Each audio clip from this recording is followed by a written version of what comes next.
Chers amis, bonjour, heureux de vous retrouver dans la cuisine de MySaver TV. Et aujourd'hui, à mes côtés, Maxime, le spécialiste du bien manger. Pourquoi? Parce qu'il est diététicien, nutritionniste, voire même nutritionniste diététicien. Comment vas-tu?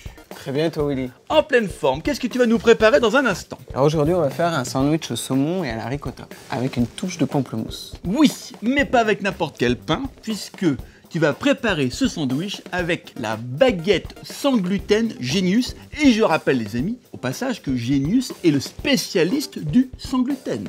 Voilà. On démarre par quoi? Alors, on va commencer déjà par faire cuire cette baguette. Ah oui, alors la baguette, elle est là, elle est dans son sachet, c'est extrêmement facile parce que c'est 10 minutes au four dans le sachet. Et ensuite on la laisse refroidir. J'y vais. Non, je t'en prie, j'y vais. T'attends là.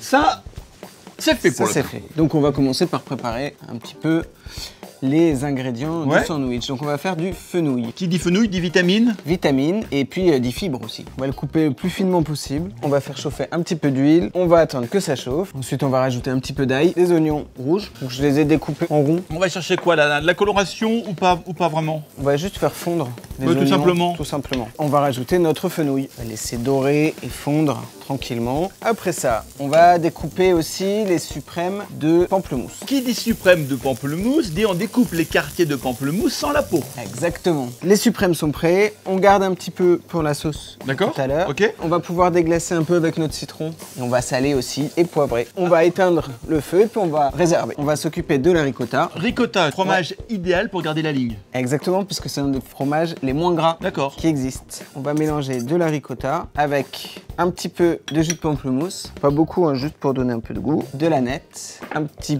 peu de poivre. Et on va mélanger ça.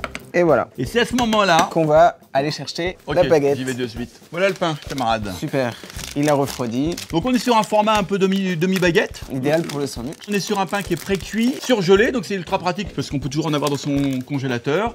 Et puis au final, on l'a laissé refroidir dans le sachet. On a un pain bien croustillant avec une mie bien aérée. Et on va évidemment se régaler. Donc on va la couper en deux. Et là commence le montage de ce fameux sandwich. Alors, on va tartiner avec un peu de ricotta. On va mettre quelques feuilles d'épinards, un petit peu de fenouil et d'oignons mélangés, du saumon. Saumon riche en oméga 3, EPA et DHA qui se trouve que dans le poisson. Et pour terminer, on va rajouter un petit peu de suprême de pamplemousse. Et voilà ce superbe sandwich bien gourmand, on peut même dire très gourmand, réalisé avec la baguette sans gluten, les amis, de chez Genius, le spécialiste du sans gluten. Merci. Exactement. De rien, Willy. Merci Maxime pour cette belle recette. Quant à vous, évidemment, les amis, on vous retrouve très vite chez MySaver pour de nouvelles recettes. Bon appétit. Ciao, ciao. Au revoir.